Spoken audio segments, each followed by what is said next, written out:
Now, coming to you live from atop the Lavender Town Radio Tower, it's the one, the only, PUCL Podcast.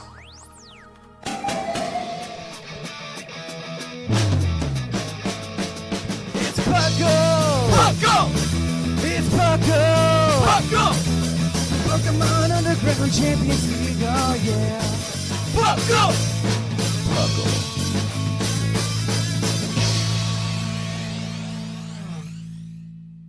And welcome to the 533rd episode of the PUCL Podcast. I'm Thatch, back from a wedding, and I'm here with my wonderful co-host. We've got the one and only Lord Seth Vilo. It is I, straight from the realm of Georgia. And we've also got P. Mcgee. I've got nowhere near as fun an introduction, but hello. Welcome to the PUCL Podcast. PUCL is the show where we talk everything Pokemon, from the trading card game to the video game to everything in between. And we talk everything here Pokemon. PUCL, of course, stands for the Pokemon Underground Champions League, because what else would it stand for? Nothing else I can think of. Nothing else that I can think of that I fight with on Twitter sometimes accidentally. Nope.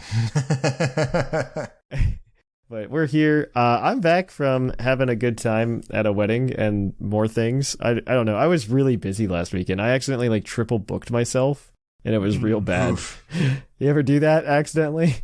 I feel really bad because I'm fighting that triangle where you're just social life, sleep, and work. You know, I've got that triangle, and because of COVID, I didn't have to worry about balancing that triangle. Right? It's so hard to go back. And now I'm going back, and I'm like, I don't like this. Yeah. I mean, it literally happened for me today to record this podcast. Yes, that's true. Because I forgot I had social obligations again. They kind of just show up, and you're like, I wasn't going to snitch.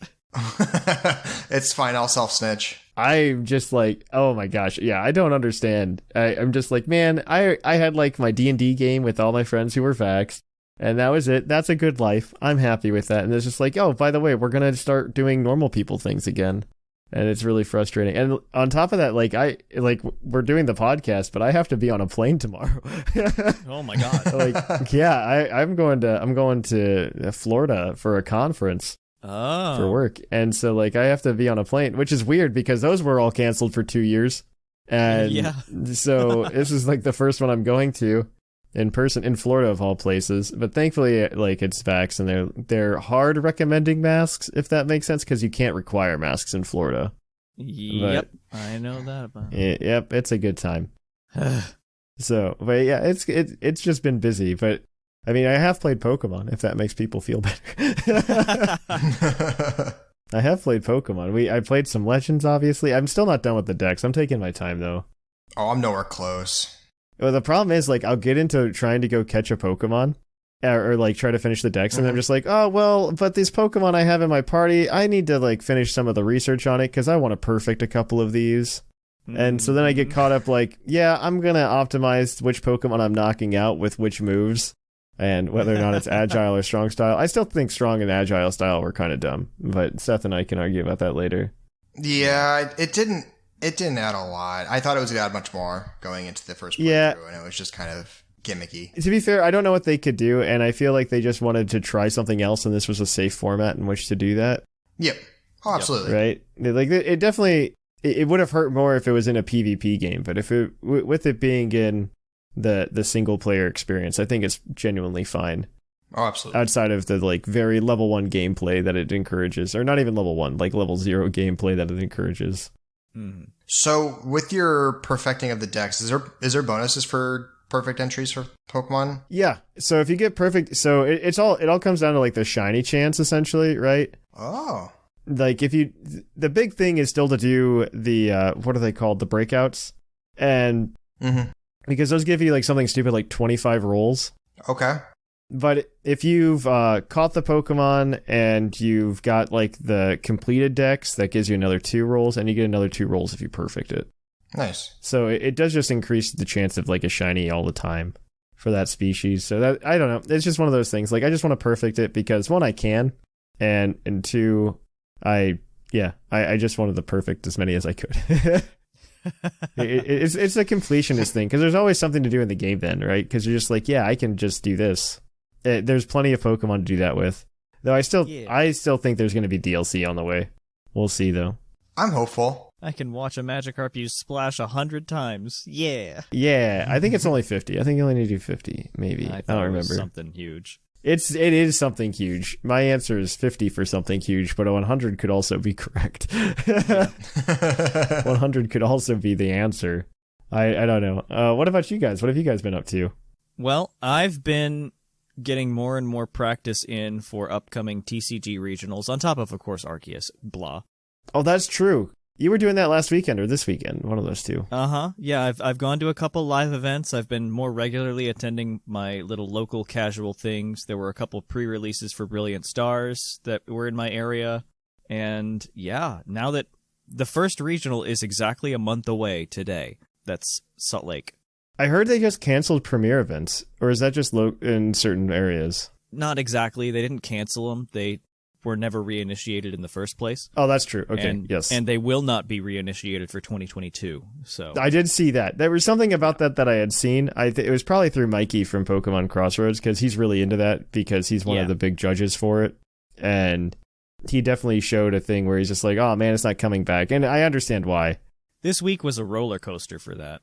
They first updated their COVID rules, which set the groundwork for what looked like the return of local premier cups and things like that, because they talk about small events like that.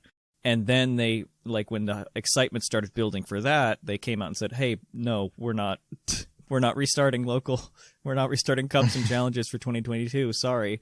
So, well, it's because of it's just because of places like Florida where they don't let you do the COVID restrictions. Precisely. Mm-hmm. And you can't just be like, yes, US, you can do it.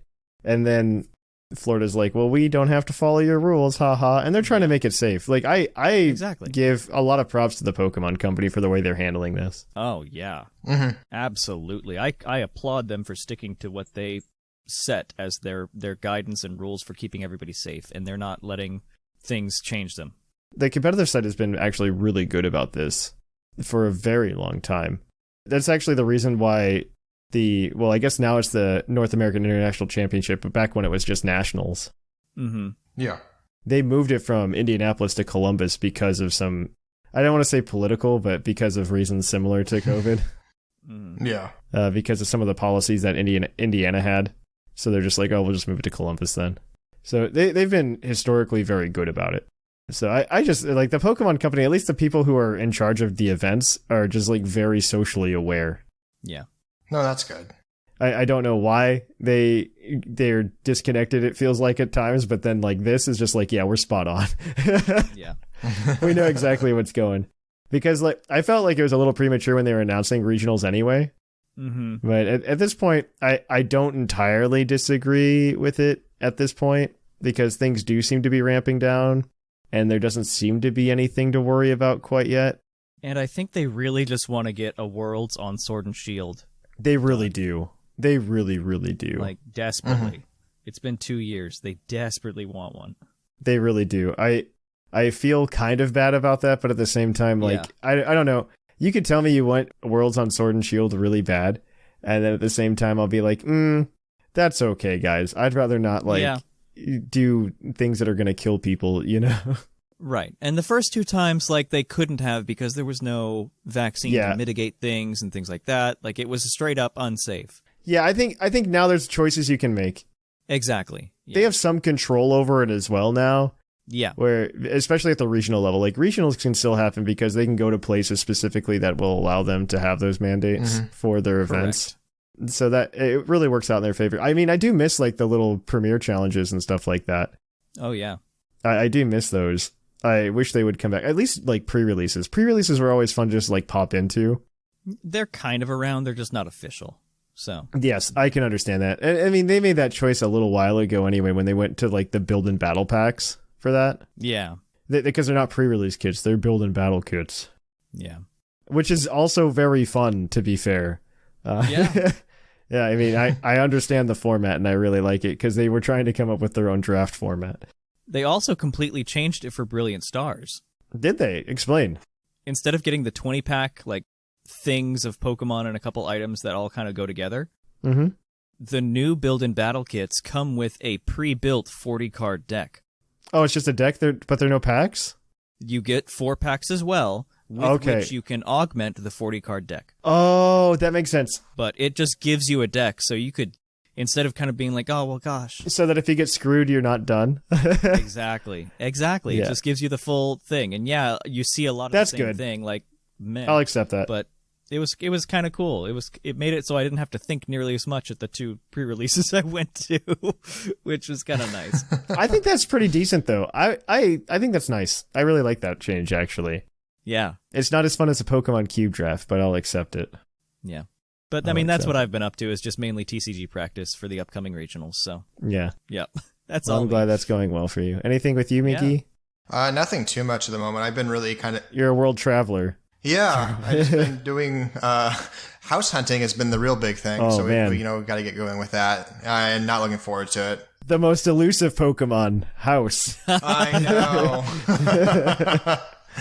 So there's that in like my real life, and then with the Pokemon world, really just kind of meandering in Legends of Arceus right now. I've never been good at dex completion, so this is always the hardest part of Pokemon for me. Is the point of the game is dex completion, which is really cool. I think they were really trying to make a game. I don't know, like Let's Go feels like a really bad prototype for what this is. Yeah, if that makes any sense. Yes. Like because Let's Go, they just wanted a game where you catch Pokemon, and that game definitely fell flat for a lot of us. I think the only audience that really hit it off with was kids, like young kids. Yeah, which is fine. I'm okay with there being a series that's like a gateway drug. Yeah. It's just not, I mean, it's not for us, which is fine. I mean, if another one comes out, I will play it because it's like kind of my job. But at the same time, I don't know. I can only throw the Pokeball so many times. And after the Switch Lite came out, I don't think they're going to do it anyway. But no. And I like how they did, how we evolved from Let's Go into Legends, where it's not just, because, I mean, pre-Legends, it was catch a Pokemon once, you registered in the Dex. And so they did a good job of incorporating that reason to go back and catch 20 Bidoofs. Absolutely. Even though you only technically would have needed one before. So that's made it more interesting for me, but also at the same time, it's, more tiring to have to go find the same Pokemon a bunch of times and catch it or train with one. Yeah. I'm very bad at Dex completion. That's never been my strong suit. So it's a new challenge. At least it's different. It keeps it fresh for me, but the struggle is still the same. So I'll try to get that wrapped up. Yeah. Well, I think this is a good place. We'll kick it on over. Well, let's go talk some news. So let's cue that epic music.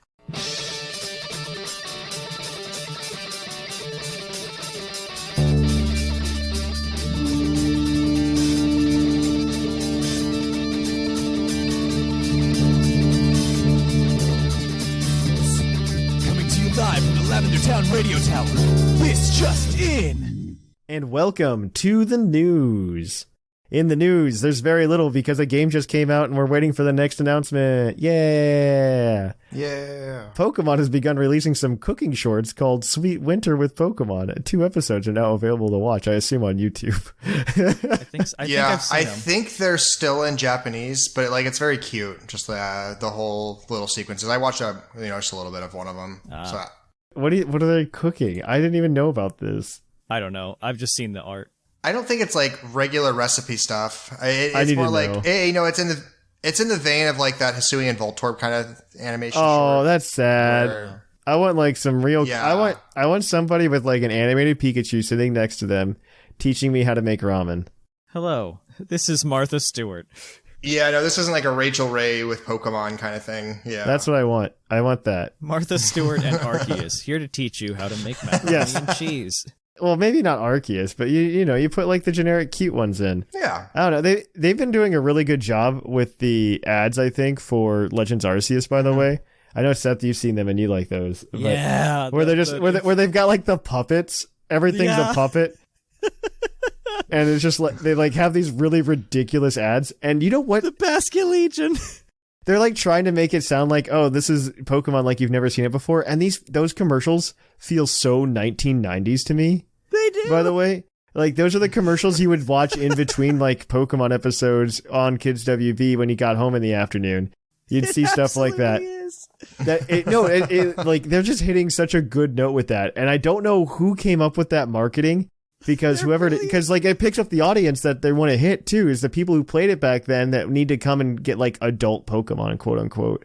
It's just, those commercials are really solid. So good for you guys. Good for Pokemon. Good for you. I'd clap, but I'm on a podcast. All right, Seth. Well, speaking of Legends Arceus, tell us the most exciting thing that's ever happened. Absolutely, and it was a new trailer released in Japan and the US here recently, or in English, I guess, whatever. It featured the final starter evolutions, so you actually got to see them in their official artwork. It also revealed the origin forms of Palkia and Dialga, so we don't have to not talk about My Little Pony creation gods anymore. And on top of that, we also got through like Twitter and stuff like that, the official artwork for all of the new Pokemon released in Legends Arceus, the Hisuian forms, the Hisuian evolutions. So I can finally update my favorite Pokemon of each type chart with good old Hisui and Gudra on it. So I was very happy.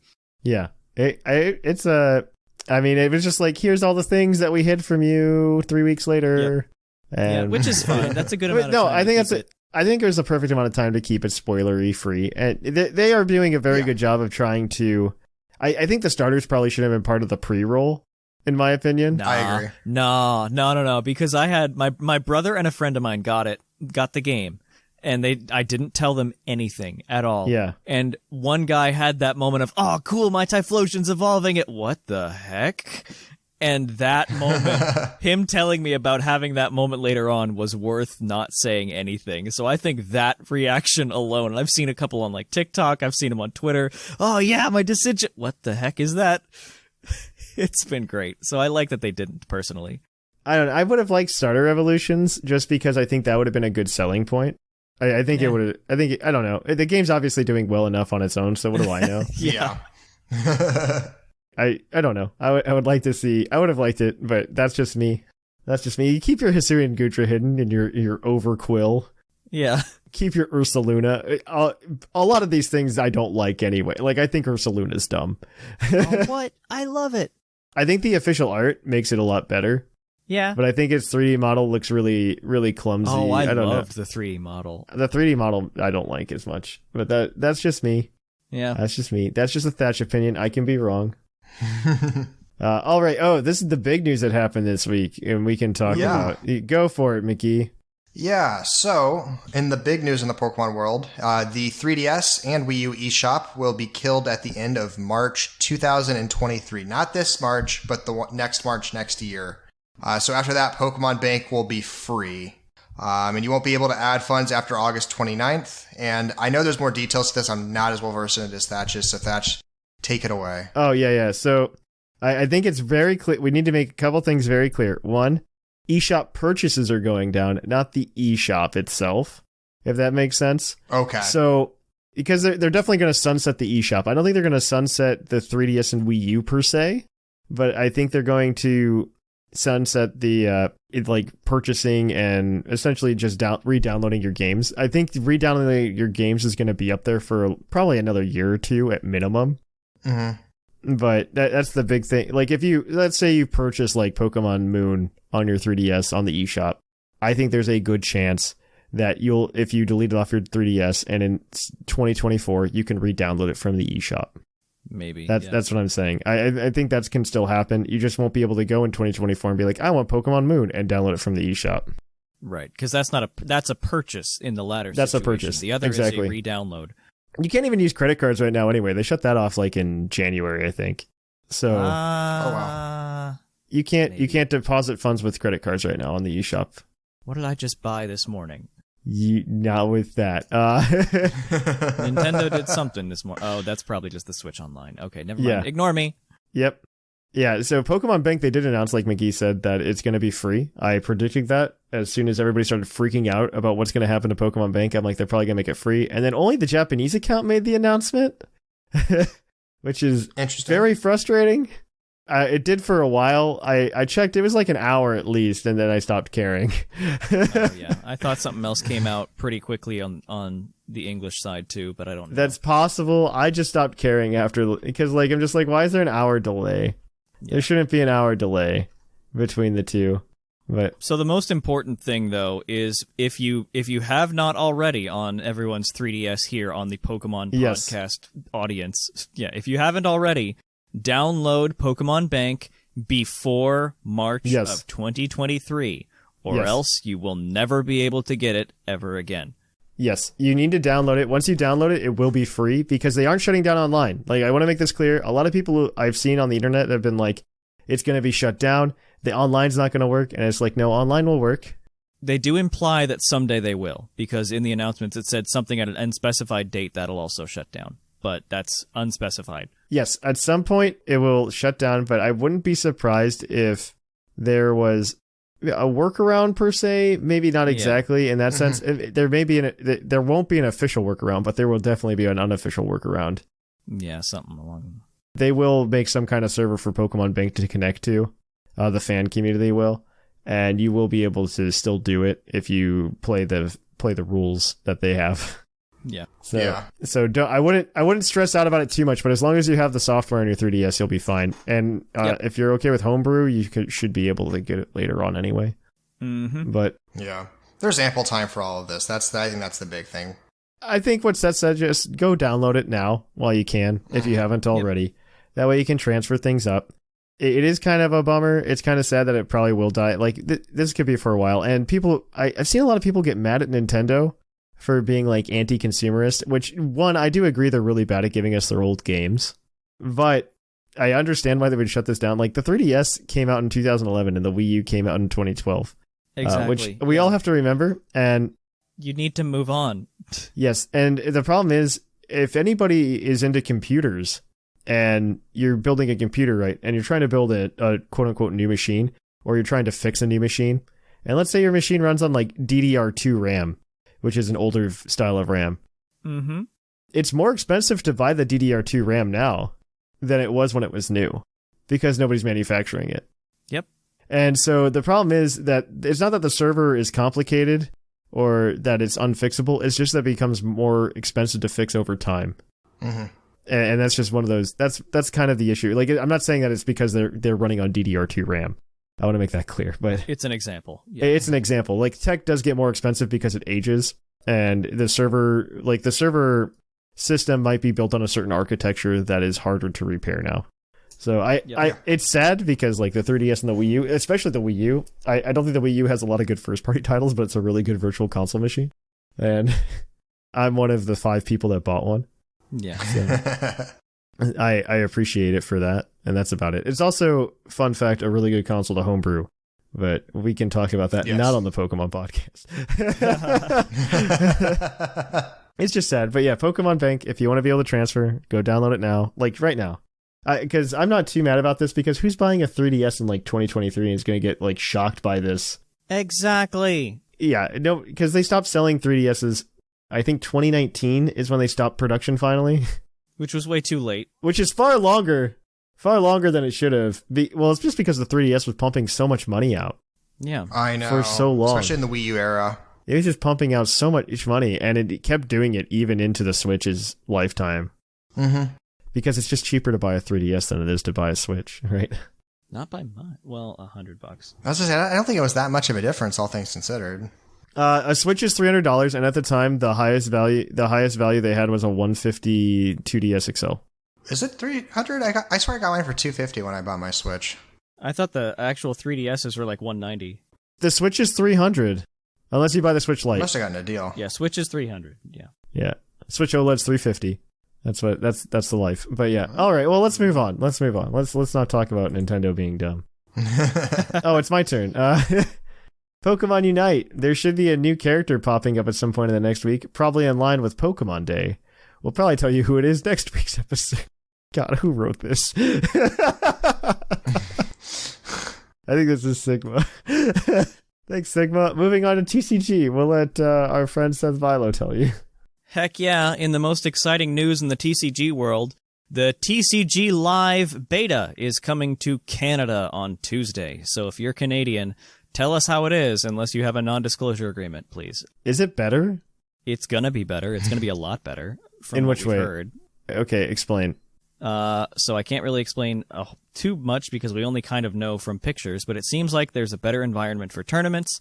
It seems like there's a shop in which you can purchase cards because there isn't really any trading online anymore, so you can just use your in-game currency to purchase cards. I like purchasing cards, though. That's what we should have had the entire time, is the ability to do that. Yep, agreed, because this pack economy is stupid. The pack economy was bad. Yeah. So there's a lot of other things in there that I can get into like in a later time when we know more. I'm uncomfortable doing it now because we just don't know enough. But yeah, the live is coming to Canada on Tuesday. On 2/22/22. Ha ha ha ha. Ooh. Tuesday. Also, the Brilliant Stars set releases on Friday of this week. That also hits TCGO at the same time. You can go to all your stores and buy your Brilliant Stars things and try to pull yet another Charizard. Yay. Finally, the Battle Region set in Japan releases on February 25th as well, and it's set around the Hisui region and features a lot of the new Pokemon from Hisui, either as big V-Star cards like the starters, they all got pretty decent V-Stars, or as just kind of general rares or character rares, like I think there's a Weird Ear in there, a Cleavor that aren't V's or anything, they're just regulars. Yeah. But yeah, they're pretty good, and some of the cards in that look pretty fun. But Brilliant Stars is going to fix all of our problems and save the meta. Hooray. Okay. I don't know if that's sarcastic or not.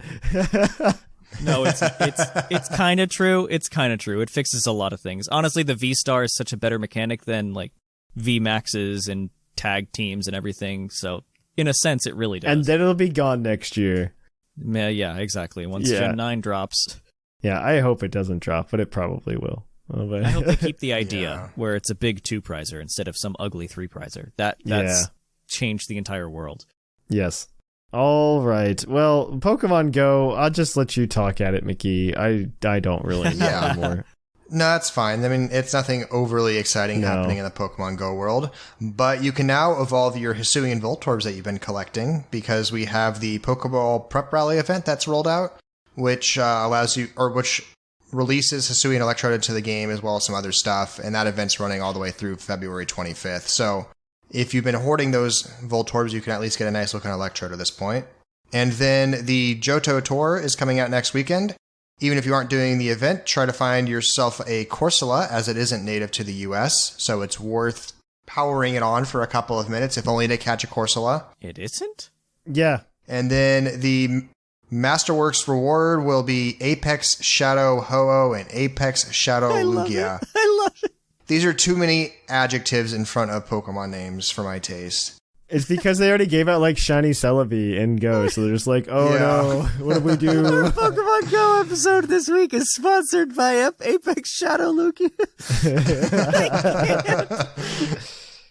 So they get stronger versions of Sacred Fire and Aeroblast, and if you purify them, they will be even stronger. So they're just kind of like bolstered up Pokemon. So they didn't know what to do. They really didn't know what to do. Yeah. Is the answer. They just sounds like they're running out of ideas. Yes. But that's all that's really happening in the Go world. It's not Raid Shadow Legends, but it's close. It's pretty bad. I don't know. They were just like, I don't know. I always have this. I always like to have jabs at my friend Ryan because he'll go ahead and because he plays Pokemon Go pretty hardcore, and he's like, I don't like that you call Pokemon Go a dying game, and I go, but what have they done that's like new in like the past like 2 years? Tell me something that they've done that they didn't have in the game before, like some new mechanic. And he's like, well, I can't, and I go, exactly. But does a game need a new mechanic to stay relevant, Thatch? Find out on the topic. And find out in about 20 minutes. All right. Well, on that note, let's kick it on over to Poco's Poke Quiz, where we're going to quiz your co-host on their insane Pokemon knowledge.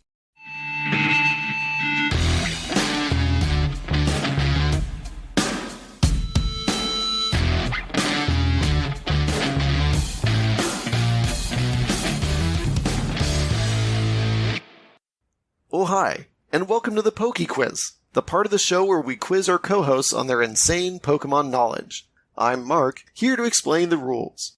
Our fabulous co-hosts will work as a team to answer 5 Pokemon-themed trivia questions that fans have submitted on the Discord server. Each question is worth 1 point, with Pokedex and multiple answer questions worth more, for a total of 7 points. The host can use a free hint at any time. If they get all the answers correct and do not use the hint, they can cash it in for an 8th point. And welcome to Puckle's Poke Quiz. Thank you for that introduction. We are going to go ahead and get started. Our first question this week is going to come from Sly. In Generation 1, what was the only type that was in the games at the time that could not evolve? The only type in the games at the time that could not evolve. Yes, Pokemon of that type would never evolve. Not poison, not grass. They themselves wouldn't evolve. Maybe something would evolve into it, but not it wouldn't evolve. Okay, so obviously fire, water, grass, no. Yeah. I feel like it's ice, just off the bat. Fire, water, grass, no. Flying, no. Normal, no. No, it'd have to be ice, because Articuno can't evolve. Cloyster's fully evolved. Yeah, and Shelter is water only. Is Seal water? I feel like it is. Or is it Seal water ice? I feel like it's just water, but I could be wrong. I'm pretty sure it's just water. Okay. That's fine. I'm going through the rest of the types. Bug, no. Dragon, no. Electric, no. Ghost, Fighting, no. Poison, no. Fighting. Fire, no. Flying, no. Ghost, grass, ground, no. Normal, poison, psychic. Yeah, no, it has to be. It's got to be ice. Pretty sure, yeah. I'm good with it. Final answer. Ice is correct. Yeah, the only ice types in Generation 1 are Dugong, Cloyster, Jinx, Lapras, and Articuno. So there you go. Nice. You got that. You heard it here first, folks. Ice types can't evolve. They're frozen in time. Yeah. Oh. I know. I'm hilarious, guys. You're on fire today. It only took us this long. It took 15 years to get here. But we've achieved transcendence. All right, our next question. You guys are 1 for 1. This is going to be from Olive. Across all generations, it is possible for 4 of the champions to have the same Pokemon on their team. What is that Pokemon? Oh. All right, 4 champions to have the same Pokemon. It's possible to have this Pokemon on all the teams. Possible? It doesn't mean yes. That's sketchy. That's suspicious. All right, so Aerodactyl would show up on 2 of them, right? I think so. Was it both Lances? Wait. So we're talking 4 different champions that use the same Pokemon, right? Yes. The champions are different. Okay. Correct? Yes, and we need to know what the Pokemon is. Is. All right. So I thought Aerodactyl was on Lances and Reds. Does Red count as a champion in this conversation? Yes. I always get that mixed up. Okay. I'm thinking it's one of the Pokemon that is like based on what your starter is. Could it be like a Charizard? Because Red would have that, Lance would have that. I don't know who else would have that. Did Lance have that? Yeah, he has a Charizard at one point. Leon has it, and he's a champion. And then Blue would have it too. Is Blue count as a champion? Yes. I imagine so. He is technically the champion of Gen 1. Yeah, so that's 4. That makes sense. I think I'm safe with that. I'm good with I'm Charizard. comfortable with Charizard. Charizard is unfortunately the answer.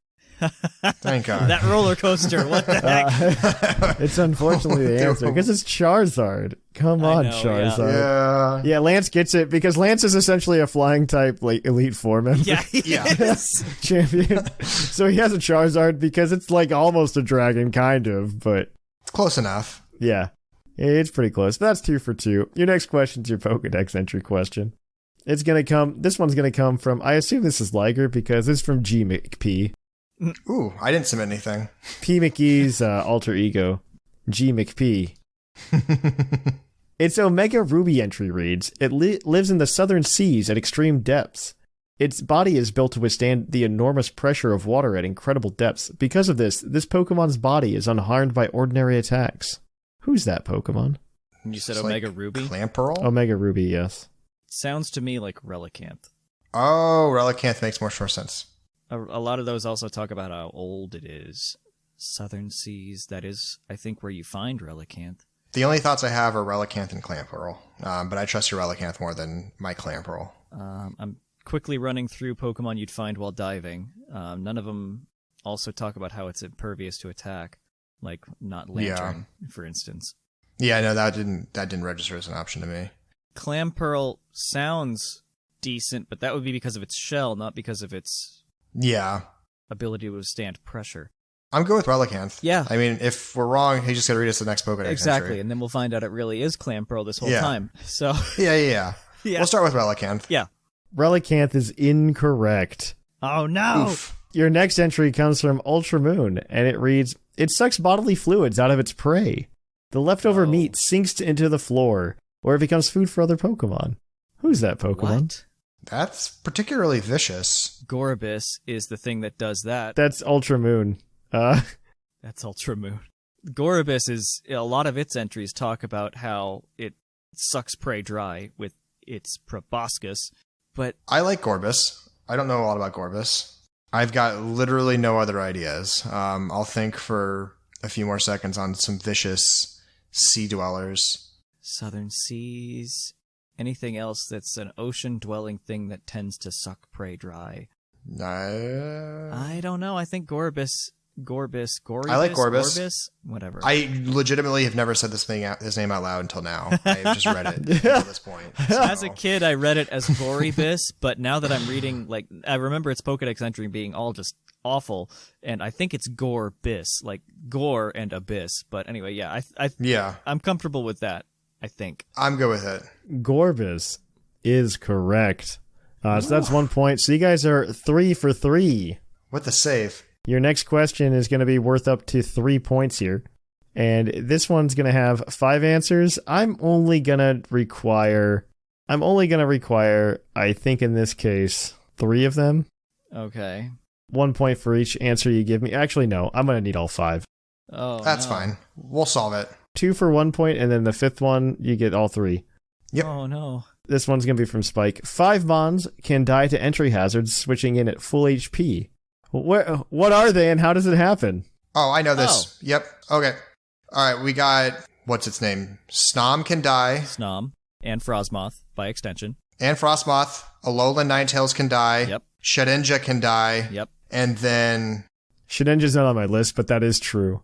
Okay, then it's probably, I think it's Amora and Aurorus, technically, are the other two as well, because they can die to the steel spikes plus rocks. Yeah, the steel spike quad, 25-25, yep. That's 6. Those are the 6. That's correct. We'll take 4 points. You'll get 3, but...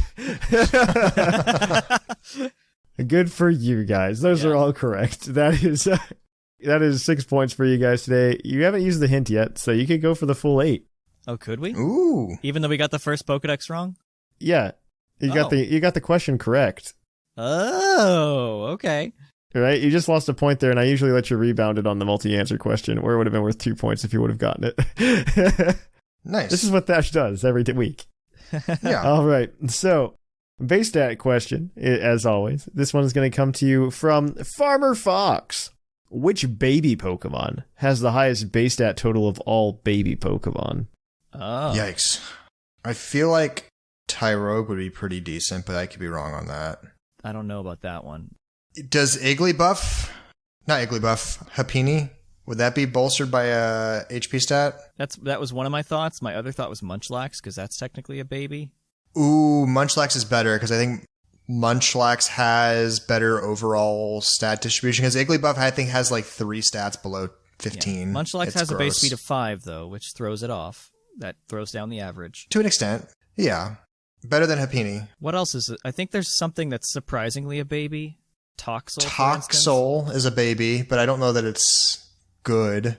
What are the babies? Togepi, Smoochum, Mime Jr., Bonsly, Riolu is technically a baby, but I don't think it's it. Notable. Cosmog! No, I'm kidding.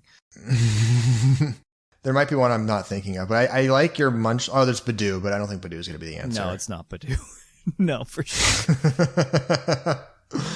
I'm liking this Munchlax. We might want to, unless you're, I mean, this is your path to victory here. This is my path to victory. Your path to victory. Or do you want to use the hint, or would you like to take? I want to try to go for broke. I want to see if we can make it without the hint. Okay, I respect it.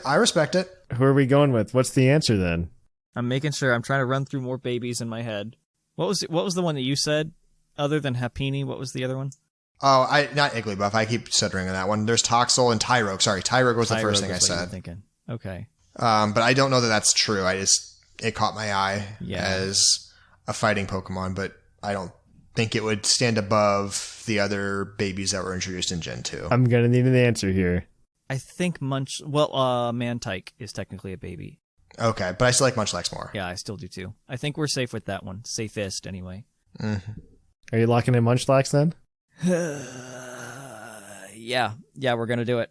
YOLO. Munchlax is correct.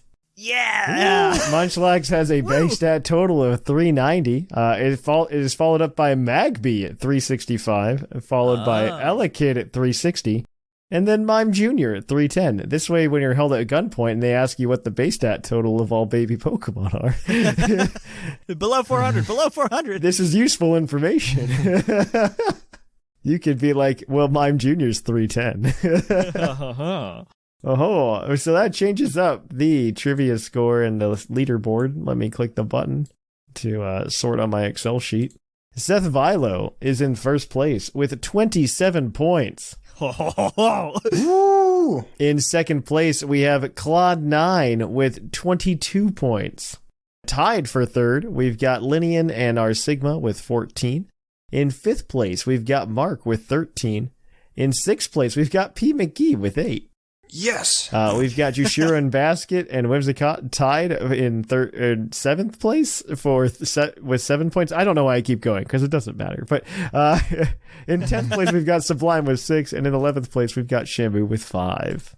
Tune in next time to find out more Puckle's Poke Quiz and see if Seth can not win, I guess. We're going to need like the hardest trivia. It's all manga questions. No. You can submit your trivia questions on our Discord. So just remember that. No. All right. We're going to end it here and we're going to kick it on over to the topic. Hey, would you like a green Tauros badge? Well, you can have one. If you come over to our Patreon at patreon.com/PucklePodcast, we are going to be giving them out once we hit $850. We're going to be giving those to every patron at the $10 plus tier because we love you guys. We'd love to see this project made. Of course, if we hit any other thresholds on the way there, such as $800 for the week-long giveaways to the community, that would also happen as well.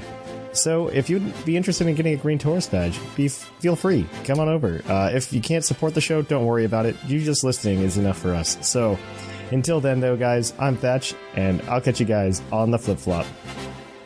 And welcome to the topic. Our topic today is a Patreon topic. I actually really like doing these and being able to say, like, yeah, this person did it. So thank you to Olivia Noble, or Olive on the Discord, for this week's topic, because they decided that we should do something like what's modern Pokemon look like, but I really want to see if there's goods and bads to modern Pokemon, and if it means they were going in the wrong direction, or how we feel about that.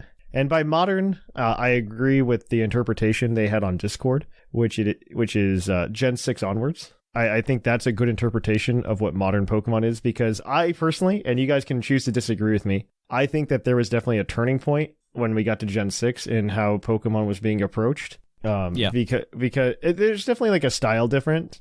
Because I would say up until Gen 5, I kind of felt like Pokemon was evolving, even with me as a player, right? Yeah, for sure. They were gradually aging up the protagonists, if I'm not mistaken. Because I know the Black and White 2 protagonists, I believe, are supposed to be 15. I think that's right. And I think the XY ones were about that too. Yeah, I think that's an accurate number. It's something like 10 or 11 for Red and Blue. It's the same age for Gold and Silver, because Gold and Silver were just Red and Blue 2. Then you've got, I think there's supposed to be 13 in Diamond and Pearl. Or not Diamond and Pearl, in Ruby and Sapphire. That makes sense. I think it's supposed to be something pretty high like that. It might be, maybe I'm thinking of like manga canon, but they were aging up with us. And then there's this kind of turning point where they're just like, yeah, but what if Pokemon was just like this static thing? I feel generations 4 and 5 especially had, more of a darker tone, more of, I guess some darker music to it. And then we transitioned to generation 6 and it's much more like, yes, happy-go-lucky adventure music. And it carries over into Alola in Gen 7. And I still feel like we got that largely in Gen 8 where it was just kind of like 100%. Fun adventure. No darkness to it. Where Gen 5, like, I felt like was as dark as they got with the series. And then it rubber banded back pretty hard, I think, with Gen 6 forward. Not that necessarily sucked, but it was just very different tonally. I agree with that. Yeah, I don't know. The tone was definitely different. I remember playing Gen 6, and I was pretty happy with it, because it was definitely like the first nostalgia blast that Pokemon had. in a very long time. And after you come from Gen 5, it's definitely a breath of fresh air. Because Gen 5 was like, hey, let's do a bunch of different stuff. And then Gen 6 was just like, hey, how about all the old stuff again? Like, you got a Gen 1 starter. Yeah. I can criticize nostalgia all I want in Pokemon, and they 100% did it in Gen 6. I love Gen 6, by the way. It's one of my favorite gens of Pokemon. Yeah. Yeah, they definitely rode the nostalgia bus, but the difference was it was the first time they, like, hopped on the nostalgia bus, and then they just never got off. They were just like, we're going to keep doing this. This was good. That's fair. I don't know. Like, I don't want to say modern Pokemon's bad, because I think modern Pokemon has done some good things. I'm going to say good things about Gen 8 here, and so people are going to be shocked.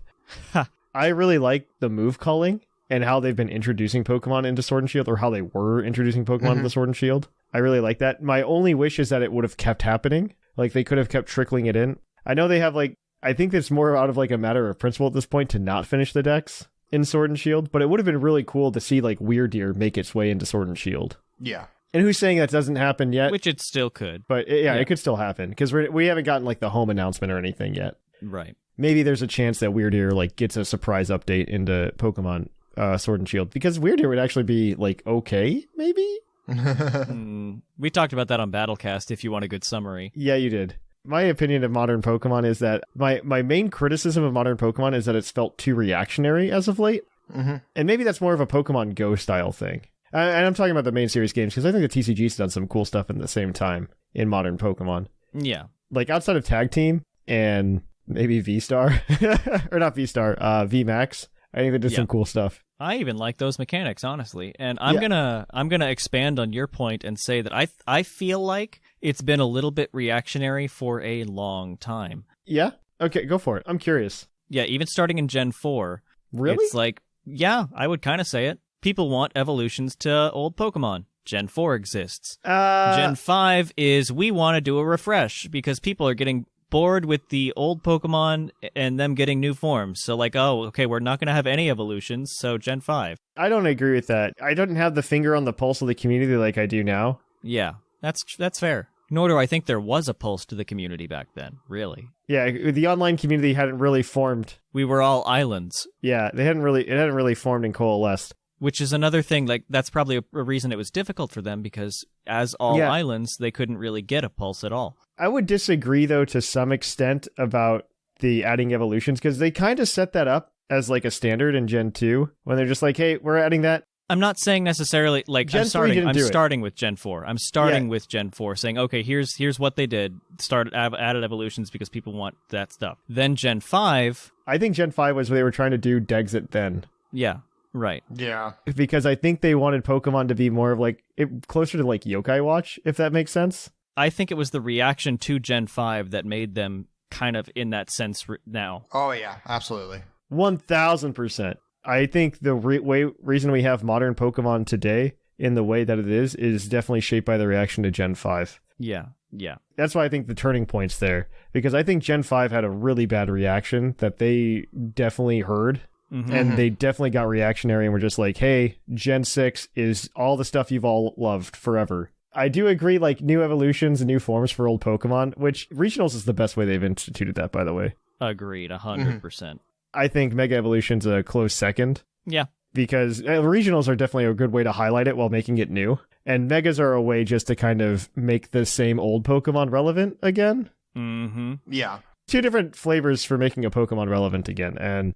Yeah. I think they should go hand in hand, but Game Freak doesn't agree with me. So I mean, they've done much better with regionals at finding ones that are popular or viable or, you know, just decently solid Pokemon and spinning off with those, whereas... Like Rattata. Yeah, but they struggled with Megas. They struggled with Megas to balance that out 100%. And find, you know... For every Mawile we got, we're like, oh, this is amazing. Mawile is actually a good Pokemon with a Mega. They gave us something busted, like Salamence getting a Mega. Salamence, yep. Salamence or Mega Metagross. And you're like, why? Yeah, there's a couple. So they struggled with that more, where I think they've done much better with regional forms at just highlighting some Pokemon. They don't always turn into good Pokemon, but they at least are given a different fun flavor to make them exciting. I agree with that. I mean, some of the most fun I've had in Legends especially has just been, well, again, new evolutions for old Pokemon. don't understand why they quit doing that other than Eviolite, but I'm glad that they seem to be okay now with breaking that rule. Mm-hmm. Yeah, with Legends specifically. So I think it even started in Sword and Shield. Sword and Shield did some really cool things, and this is such like, people are going to be like, Thatch is going to have like this mind-blowing comment, but the answer is, I'm really happy Glaceon can use an Ice Stone. Yeah. Yes. Magneton can use a Thunderstone. Like, that's the moment where I'm just like, cool. So they just realized they could just do this. Thank God. Because this is what we'd all rather have. Okay? Yeah. Far easier. We should do this. And that was like the first moment where I'm like, okay, they're ready to break some rules. And then they did. Even the rules they followed for themselves in Sword and Shield, they kind of broke that to an extent. Mm-hmm.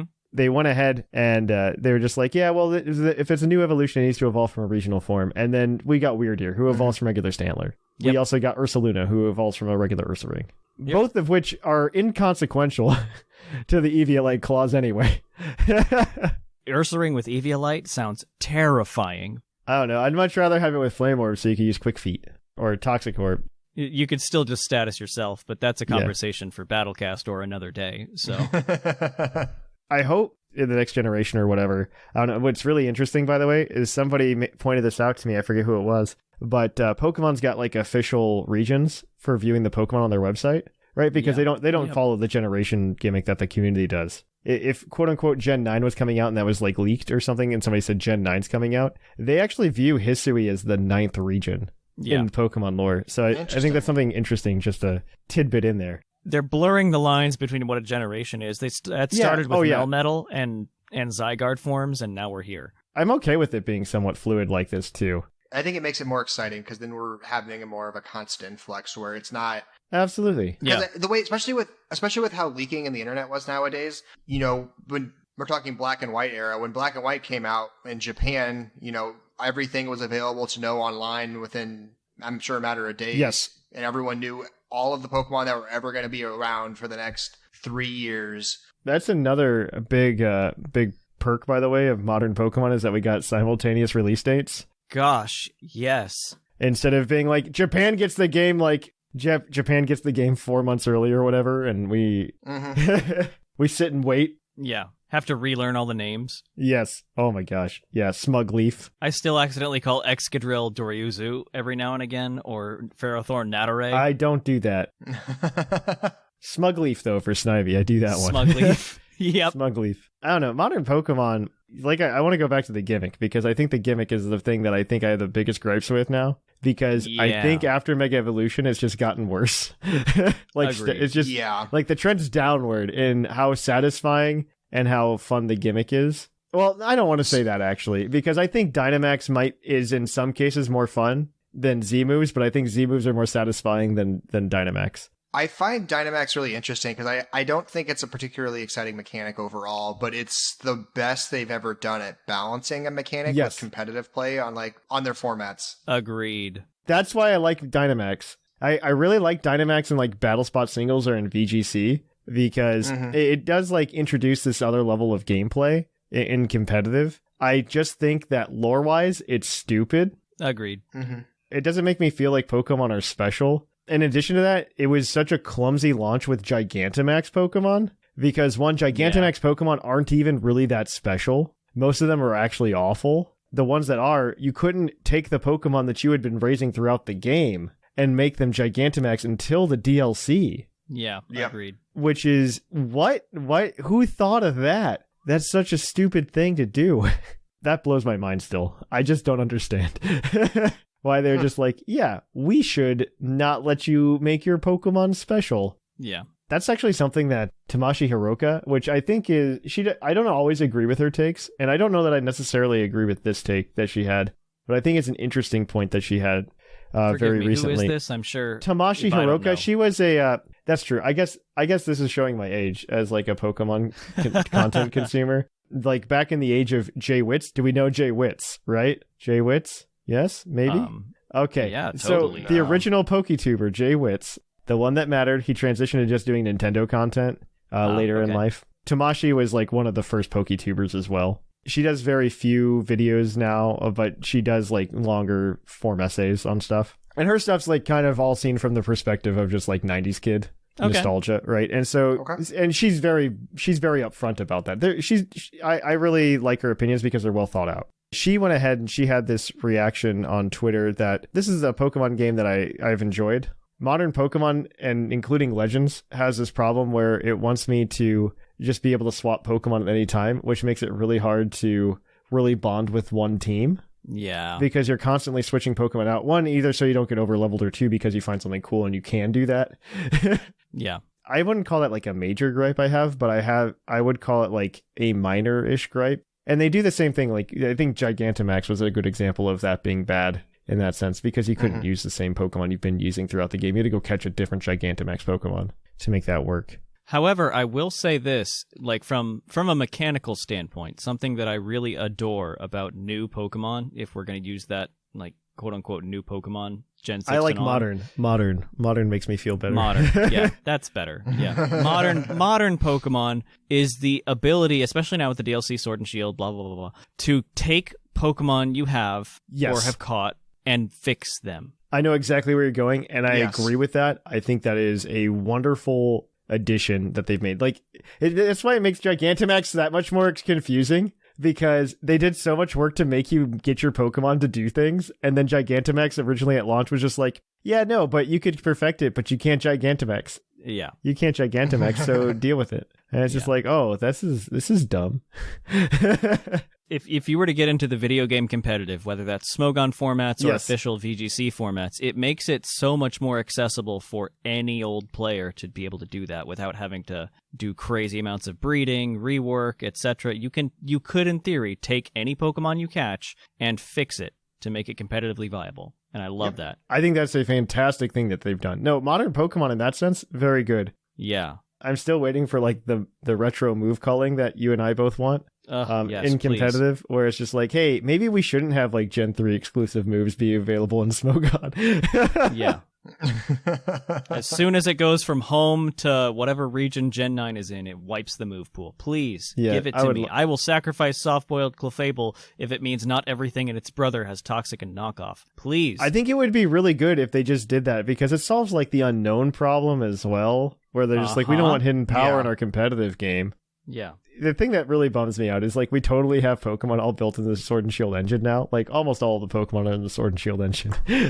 Yeah. It's like, just make them all kiss. Like put them there, guys, just for us, please. It's very close to the end. We would like to see it. I mean, it would just be I think we've had this conversation a lot. Yes. It would just be a really good closing note for Gen 8. What an olive branch, right? Because then you can come back to this at any point in life and feel like, yes, whatever Pokemon I want to use, I can use for this playthrough now, and that adds different elements to it. Absolutely. But we'll see what happens with that. I'm optimistic. You do that for me, please. I know. You do that for me. I've been burned too many times, Pokemon. Yeah, fair. Been burned too many times. I think they have been reactionary, still more to Pokemon Go, which I think has finally died down. Yeah, agreed. Like when Pokemon Go was big, there was just like 3 years where they're just like, but Pokemon Go though. I really hope they at least keep a little bit of this reactionary bone with Arceus and how well that has been received. I hope they keep a lot of elements. I think Arceus makes more sense as its own series. I think you could take some elements from it. Give me overworld catching. The overworld catching is probably the only thing I would be like, yeah, let's do that in a main series game. Please. But they might be like, well, then Arceus wouldn't, or Legends wouldn't be special, you know? Let it not be special. I don't... Yeah, that's my thought too, right? Just don't let it be special and let me do whatever, please. Or remake all the models with their own eyes. Just like Let's Go shouldn't be special. Now, Let's Go... I mean, that's, to be fair, they did take a lot of what was in Let's Go, and they did port that to Sword and Shield. They were reactionary in that sense. Yeah, that's what I'm getting at. And I think they will be reactionary in the sense that Legends went over so well, depending on how the gameplay was already being developed, if that makes sense. Yeah. Because, like, if it is truly supposed to come out at the end of the year, which I'm not going to write off until, like, after the end of next week, when Pokemon Day happens, and they're just like, hey, Thatch, by the way, Pokemon Gen 9's coming out, you know, and Pokemon, you know... I don't even know what they're going to go with at this point. We had Sword and Shield. Like, there's no pattern. It's all gone. Look and see. Pokemon look and see. It's entirely random at this point. Yeah. I mean, honestly, the one thing I hope they take from Pokemon Legends Arceus is like, maybe we don't need two versions, you know? Maybe, yeah. Yeah, that'd be cool. That won't happen, but that'd be cool. No, yeah. Well, I think Pokemon's numbers are artificially inflated because of the two versions, and they're okay with that.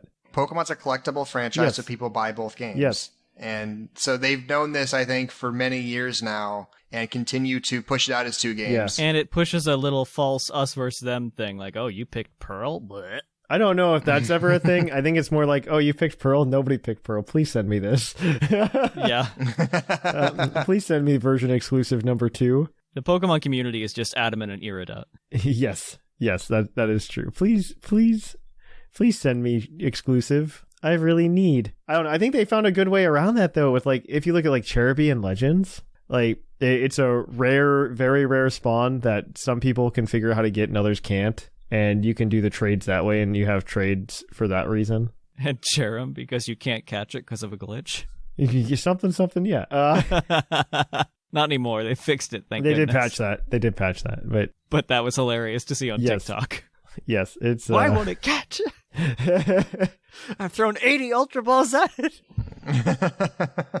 I've really enjoyed the modern Pokemon for the most part. Like, I think... I'll beat on like the dead horse that I keep in my office, but I'll be like it's got like a label on it. It says Mega Evolution and like it's got a bat next to it. Yeah, I really think they should just drop gimmicks in the future and just go Mega Evolution. I think we had this hot take a while ago. Yeah, I think you axe it, you bring back Megas, and what you do is you don't do like the overpowered Megas when you make new ones. Yeah. You do Flygon, right? Like who cares? And you don't suddenly have a change of tune being like, oh, this is from a bond between the Pokemon and the trainer being at their highest level. And it also tortures that Pokemon, and they hate every second of being alive. It's too late for that now, but... I know. Garchomp's arms melt! Yeah, it's fine. It's all good. They digivolve. I think the new mechanics were coming from a place of, hey, we want to do different game design than we've been doing. At Game Freak, and I'm hoping that Legend scratches that itch and we can just kind of like, we can just melt everything back together. Yeah. Because I think there's good pieces and then there's bad pieces. And if we could take all of the good pieces, and this sounds like one of those like really bad takes, like I want Pokemon open world, like WoW or whatever. I want World of Warcraft Pokemon. Breath of the Pokemon. Yeah. But if we could take a lot of the good parts that we've had over the past, I guess, since 2013, so that's the past 9 years now. I don't like saying that. But like over the past 9 years, and we put them into one game, I think that, or they like would iterate, because I wouldn't call Sun and Moon an iteration on X and Y per se, because like they try to make it its own thing. But if they could be like, oh, Megas, and we add that, and regionals, and add that. Like, as bad as I think and as complicated as I think it would make it, things are already complicated in Pokemon anyway. I think it would be interesting to see something like Mega Galarian Slowbro, right? I think that would be really cool to see. Yeah. I kind of hope they just kind of like lean into it. Like, let's make regionals a thing. Let's make Megas a thing. Let's make a game where maybe you don't do gym battles, but you do something different. Maybe we bring an actual evil team in this time, please. An actual evil... Think about Sword and Shield. I mean, even if we look at Legends of Arceus, yeah. Even if you look at Legends of Arceus, it's those three sisters as like one of the more villainous aspects of it. And then they throw in like a random big bad guy at the end, just like Sword and Shield, where it's just like random big bad. I don't know. I really want a Team Rocket again. Like, it doesn't have to be like a world-ending result. Just give me like Team Rocket, or it's just like, hey, we're trying to do bad things generally. I kind of liked the overall feel of Arceus. I mean, to be fair, I don't think Arceus needs a story. No, it doesn't. It doesn't need an antagonist. The gameplay really is solid on its own, and the story needs to be go catch Pokemon, meet Arceus. It's you versus the world in that game. Yes. Yeah. You don't need an antagonist. I think the story is very unnecessary in Arceus. I find it more of a pet peeve that like the little markers on my map telling me where to go next, because I don't care.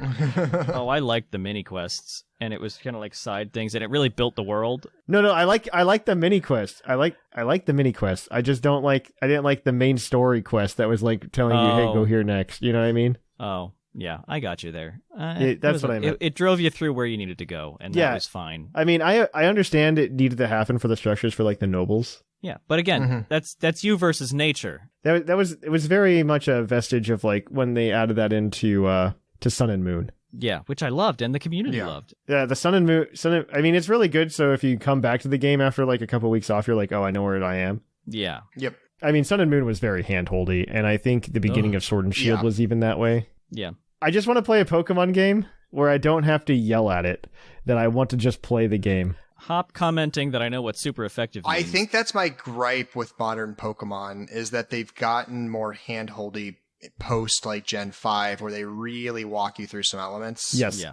Gen 6 was, I think, the last game that lets you skip the Pokeball tutorial, the catching Pokemon tutorial. Yeah. Yeah. But Gen 7 was bad with even Arceus. I loved playing that game, but like it took a while to feel like I could just kind of wander around and do my own thing. I get very frustrated at Pokemon games, and the Arceus was definitely included in this. I get to the point where Max Mofo actually, like, there's a clip of him playing Pokemon Sword and Shield for the first time, and he's in the tutorial section. Like, it definitely encompasses my feelings, because, like, he's filled with rage, and he's just like, just let me play the game.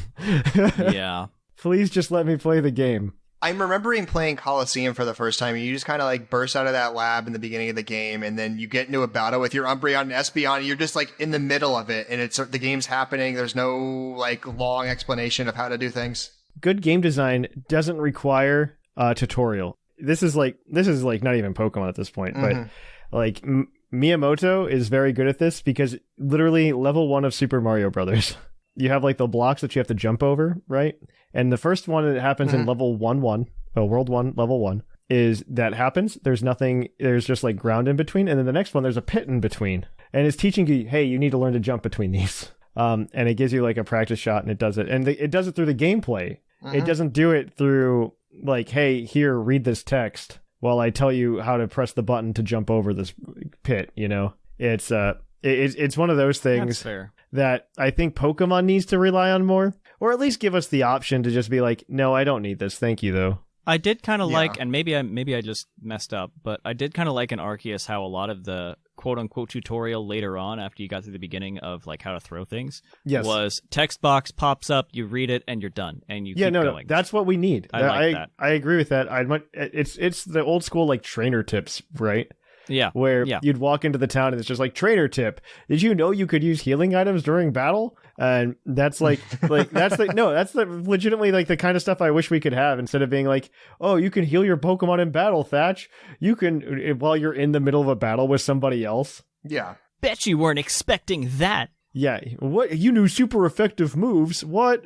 Yeah, it's very frustrating in that sense. I mean, the way they should be sliding to, and I can't believe they haven't, is just more of like, if you fail at a task, they can give you some hints as to like, yo, hey, you should use a super effective attack next time. That might be easier. I mean, because Legends Arceus set it up, unlike other Pokemon games, where you could fail and like run away from a battle, which I think was a fantastic change. I think that's what they're trying to get away from, though, in the mainline series, because I think Arceus was meant for people like us, right? Arceus is the first Pokemon game in a very long time that was just like, oh, this is definitely for me. Yeah. Yep. Like, I would even say Sword and Shield, I'm like, okay, so this isn't entirely for me.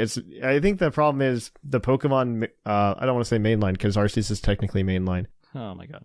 Yeah, it gets very confusing. The traditional Pokemon games are trying to hit such a broad audience. Yes. Just hurts it at the same time. I don't know. I just wish they would put more faith in people, which they obviously don't have. And maybe the translations just make them sound meaner than they are. But like in the interviews when they're just like, well, we're competing with cell phones, so we have to make the game easy for people to play. And it's just like, but do you? Do you need to do that? I've always thought Pokemon was largely, like, Pokemon's not revolutionary with like some of its battle mechanic stuff. Like, the concept of being able to heal in battle is not new, or the concept of things being more effective in battle is not new. Those are things like even young kids learn with gaming pretty quickly, and it doesn't need to be such like a hand-holding experience. I agree. And they didn't used to enforce that, and people figured it out on their own playing. I mean, they have an audience from the old era of Pokemon that learned the hard way. I mean, we stuck through red, blue, yellow, gold, silver with very little hand-holding, and that's where they got their claim to fame. And so it's weird to see them kind of walk that back. There seems to be this like very irrational fear, and maybe it goes all the way back to the beginning when we're talking about Gen 5 and the reaction to that, where like they just have this fear of becoming irrelevant. Yeah. Which is shocking. Yeah, right, from the largest media company in the entire world. Well, I mean, maybe that's the thing, because they aren't the most successful video game company. They're a very successful company, but a lot of it comes from merchandising. So their success in the video game realm isn't necessarily leagues ahead despite the dollar value of Pokemon as a whole company. I think like 2/3 of the money comes from merchandising. I kind of agree with that, but I think you need the video game to be able to, like I said that before, you need the video game to be able to drive the merchandising. Oh, absolutely. 100%. Because that's where they introduced all the new Pokemon, right? Like Weird Ear wasn't introduced in the anime, it was introduced in Legends Arceus. To drive that kind of merch, you need the video game. And maybe it comes back to like they're scared that like that foundation is kind of shaky after Black and White, and they're like, we're scared that we'll lose it. And then they saw Pokemon Go and they're like, oh, thank God, we can cling to this as our life raft. That they have like a perfectly good boat, right? And they're just like, oh, but there's a life raft. We're gonna jump on that, which is Pokemon Go. Thankfully, Pokemon Go hype is like dying down pretty significantly. Yeah. Arceus hype, yeah. Arceus hype, I think, is pretty good right now. I'm pretty happy with that. I mean, it's been one of the biggest things for Pokemon in a long time, I think, where there's actual enthusiasm and curiosity about it. This is the biggest it's been, I think. The most excited I've seen people for Pokemon since probably Gen 6 / Pokemon Go. Yeah. I mean, I would say the launch of Go was enormous. The launch for was, yes. the franchise as a whole. Yeah. Not saying anymore. Like, the game, Pokemon Go has overstayed its welcome. It wasn't meant to last as long as it has. But I remember that first summer where people fun. I knew that they didn't know anything about Pokemon, but they were fascinated with catching things. So that, yes. Other than that, this is the next biggest moment we've had in the last 6 years for Pokemon, which is nice to see. I think this is a good place to wrap it up. Yeah. I think we've got a lot of good stuff here. I like modern Pokemon. Let it, boom, opinion. Mm-hmm. Modern Pokemon is mostly good. I mean, or I wouldn't be making Pokemon podcast, I guess. On that note, thank you. We're going to go ahead and kick it on over to our Pokemon of the episode. We'll catch you guys on the flip-flop.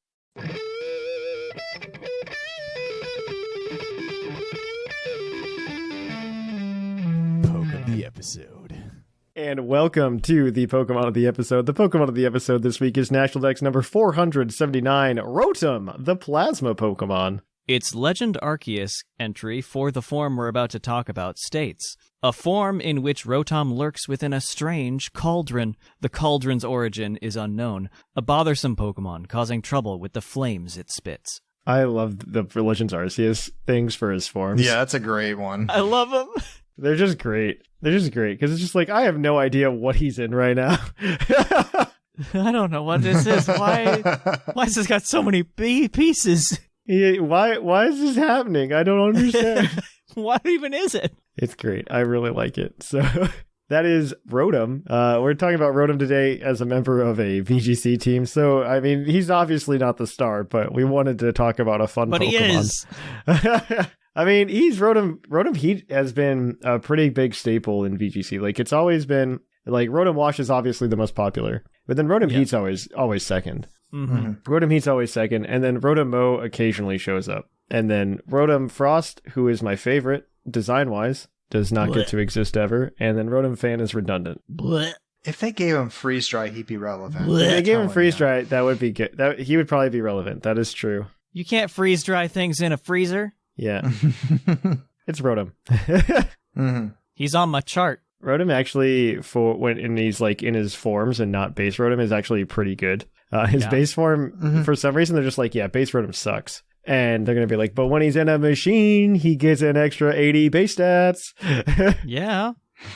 His defenses aren't bad. He's got 107 in both the special defense and regular defense, and his special attack's 105. So, I mean, it's not bad. And his typings are generally good, because he's a levitate Pokemon with an electric type, so it's a free type. Yeah. He gets no cons. I mean, it's better than a free type, because he gets resist from it, too. He gets to resist steel. Exactly.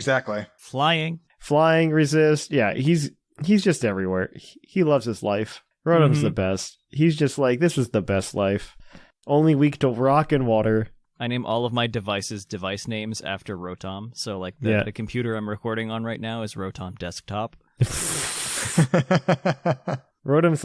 I wish they would add more forms. Like, we talked about them adding more evolutions, right? They should add more Rotom forms. Give him more appliances. 18 of them. I want to see the electric steel with levitate. That's what I want to see. Oh my gosh. I would love to see electric steel Rotom. I'm really bummed. And the things I really dislike Rotom Phone and I dislike Rotom Dex because you can't put them in battle. I dislike that. Yes. I think that would give them more tolerable. Cool. Like, you could tolerate them more if they could come into battle at some point. Well, Rotom Phone's not nearly as annoying as Rotom Dex, but I think Rotom Dex should have been even as like a meme thing, like they did with the Pokestar Studios in Gen 5, just to throw them into battle. Like, I think it would have been cute. I still think they should give us something new, like Rotom Radio or something like that. Yeah. With weird types. Yeah, I don't know. We got Flying and Ice outside of like the standard 3 types, right? So you could give us plenty of other stuff.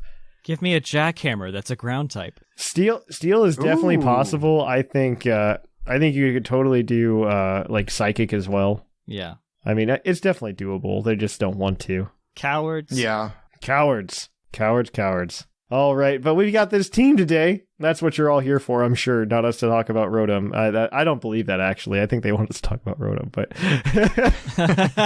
this is a VGC team right now. And so for those of you at home who don't remember, VGC allows you to have 2 box art legends now because we're in the end times. And not in like the way that the world's going to end, but Pokemon Gen 8 is probably going to end and we're going to get a new game that'll replace it. But Zacian Crowned is on this team because the meta is literally just like, what legend are you going to run with your Zacian? I think it's something stupid in usage. I haven't checked recently, but it's pretty stupid. 90.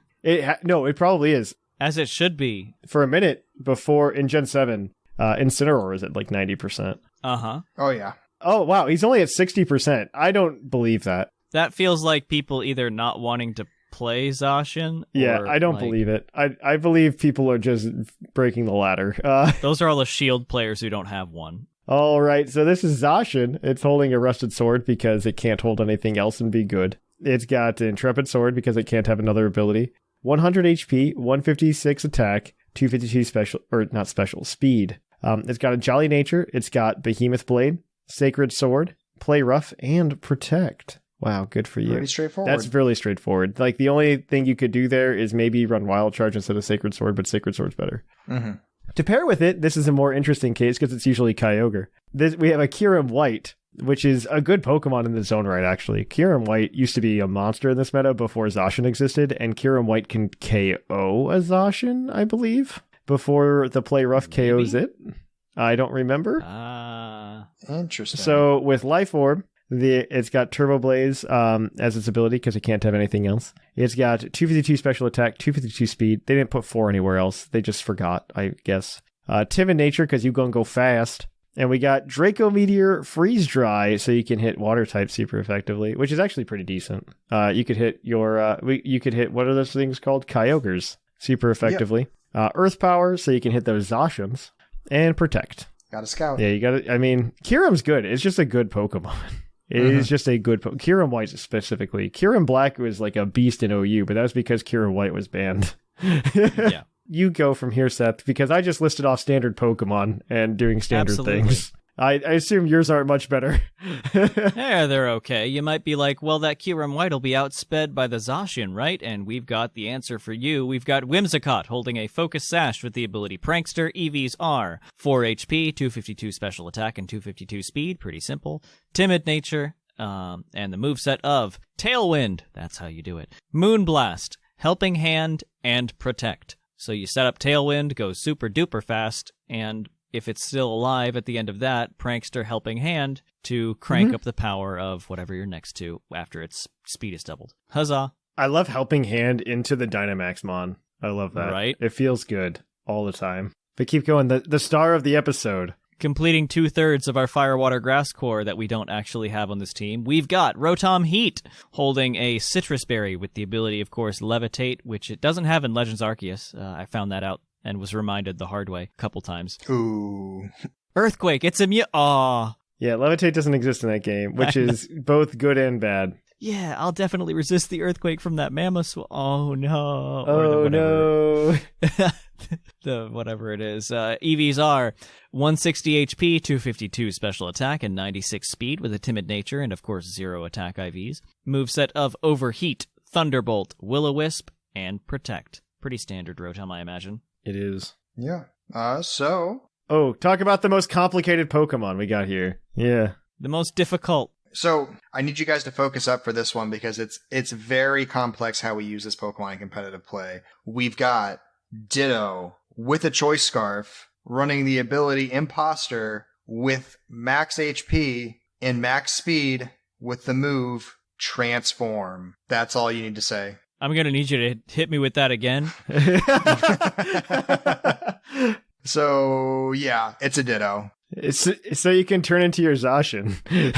Just do Zacian. You can turn into a Zacian. You just go on the other side of the field from the Zacian, and you have 2 Zacians on your side of the field now. Oh. What happens with Ditto and Zacian? Oh, yeah, you get the extra attack boost. You get the boost when you transform, and then the Intrepid Sword kicks in, and you get a bonus boost on top of it. Exactly. So you're like double banded with a Choice Scarf. Yeah. It's great.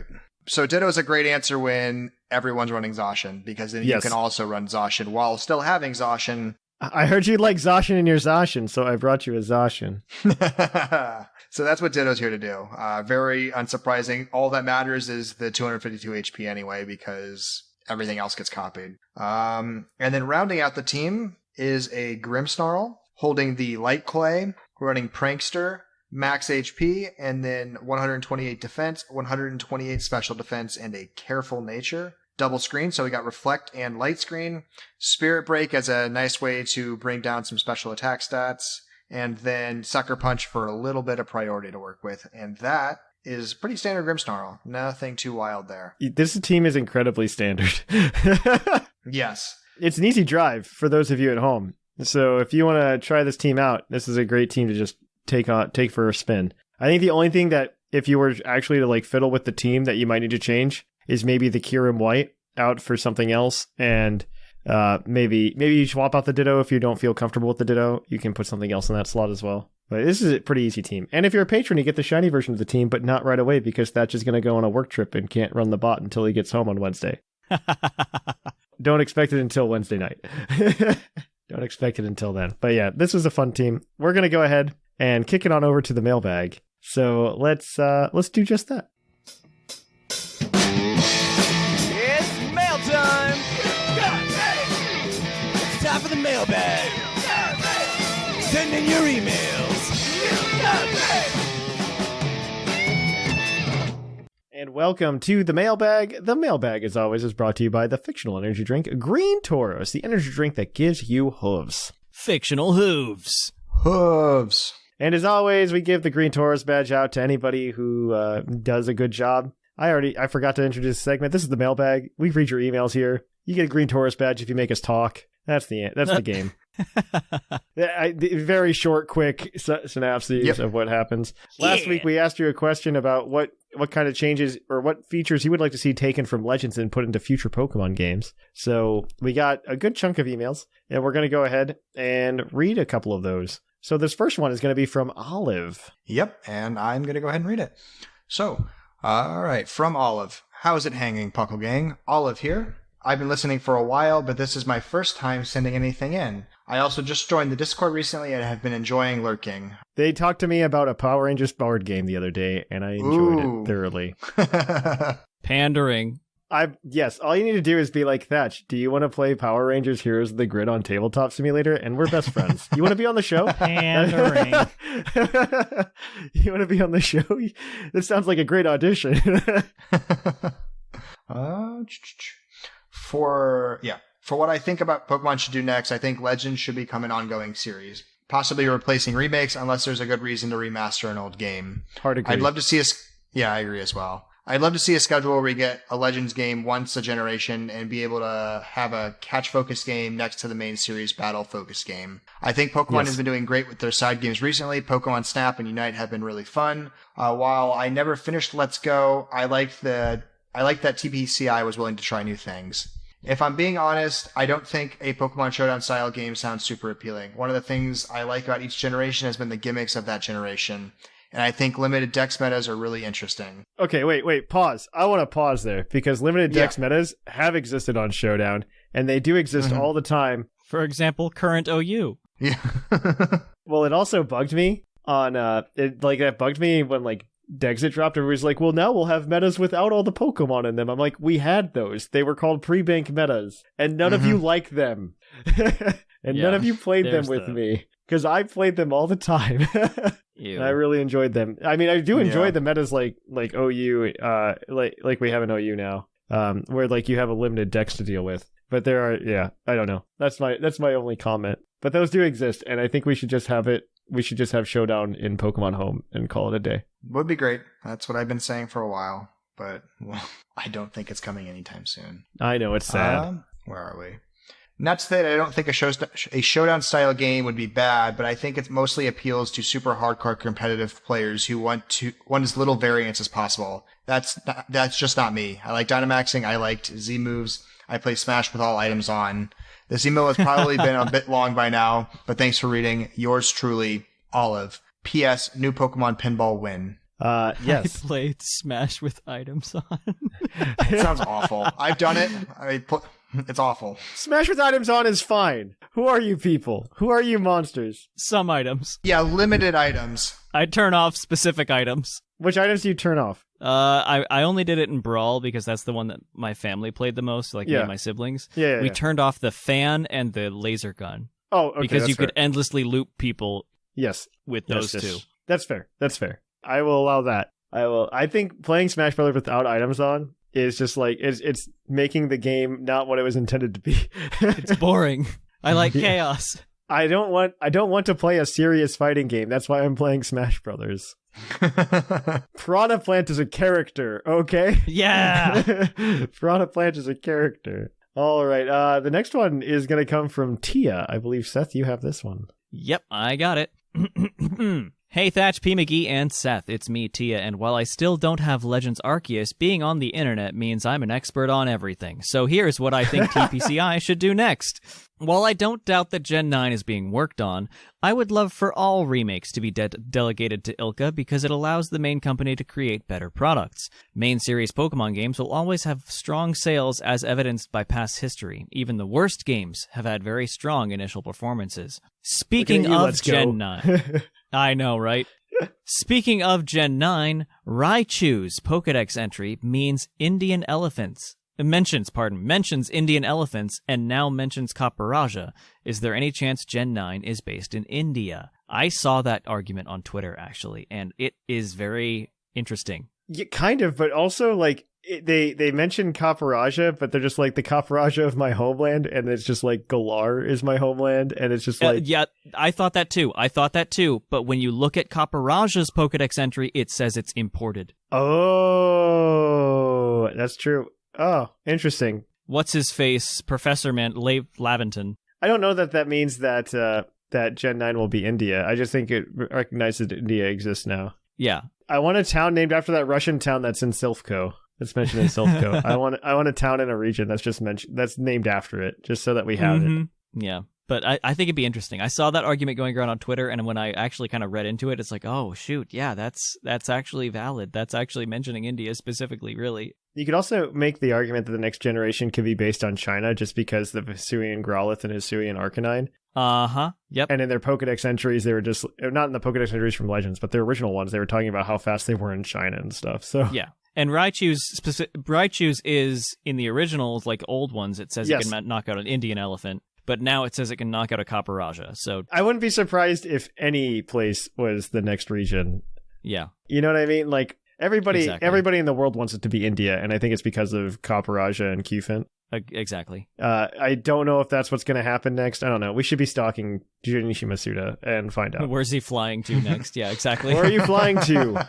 Anyway, I can wrap this email up. Finally, I have a question for all of you. Recently, Disney has announced building Disney neighborhoods for fans of Disney. That makes me wonder... I heard about this. I did too. Spooky. That makes me wonder if there were Pokemon neighborhoods. What would a Pokemon neighborhood be like? Would you live in one if you had the money? What kinds of people would be there? Oh, no! For me, it feels like no matter how much I like something, sometimes too much is just too much. May love find its way to you all, Tia. When somebody told me about the Disney neighborhood thing happening at work the other day, I'm like, good. So we're going to quarantine all of the people who are way too into Disney into one place together. I'm okay with this. No, don't put me in a place. Don't put me in a home, Thatch. No, because this is by choice. Like, because the people that are like super into Disney that will do anything to make that corporation happy because they really like Mickey Mouse or something, I don't really understand it. those people getting like quarantined because they're doing it by choice. It's like a trap. It's a trap. I'm close. I'm almost there. I know you are, but you wouldn't do that because you're too smart, Seth. Okay. And because I like to do weird things to my house. Like I'm going to make my driveway thing into a carnivorous garden bog. They wouldn't let me do that in Disney neighborhood. Like... They wouldn't let us do it in Pokemon neighborhood. I also wouldn't want to live in Pokemon neighborhood only because I like other things than just Pokemon. Yeah. In Disney. also, would they like make the houses each based on a different Pokemon? And what if you don't get your favorite Pokemon as the house you're living in? Like what if you get like the Vileplume house and you're just like, man, I'm not Claude. I will agree with you up until like unless this town is based on Balonlay. In which case, I will the mushroom place in Gen 8. Oh, okay. The place at the end of the Glimwood Tangle you love so much. If they make that, pack my bags. Imagine like the Impidimp house goes to somebody else. Okay. Well, that's fine as long as I get to live in that ambiance, in that atmosphere with giant 20-foot tall mushrooms that glow. The Sableye house goes to somebody who doesn't actually like Sableye, Seth, and you have to live with that. I'll become friends with them so I can visit their house. There are costs. It's fine. I'm just saying. If the street lights are Chin Chow, sign me up. Oh, that would be cute, actually. I could just do that in my neighborhood now. I would just do it. All right. Our last email is going to be from Zay Paladin. What it do, Puckle crew? Hope you are doing well and enjoyed/are enjoying Legends Arceus. I just beat the 4th Noble and I'm on my way to the Alabaster Islands now. It's been really fun getting the new mounts and exploring other sections of old areas, especially when you discover new alpha spawns. One of the coolest alpha Pokemon I found in my travels was Steelix. For the first time since Game Freak's transition to 3D, they have finally done the bigger Pokemon justice. Actually, this is true. Because Steelix no longer just like floats along the ground. That's true, yeah. It's super satisfying when you send out Steelix to farm berries, and it's as tall as the trees around it. It's also hilarious sending it out versus unfortunate Kricketot that I stumble across as well. If you caught a max size Steelix, it would be bigger than the alpha. Yeah. Fun fact. I believe that. Alpha Steelix is like 15% smaller than the maximum size Steelix you can find. There are some alphas like that. Not all alphas are max size. The new variety in the size of Pokemon has breathed new life into many of the critters, and I think it should be used in future games going forward. I like that, actually. That's a good take.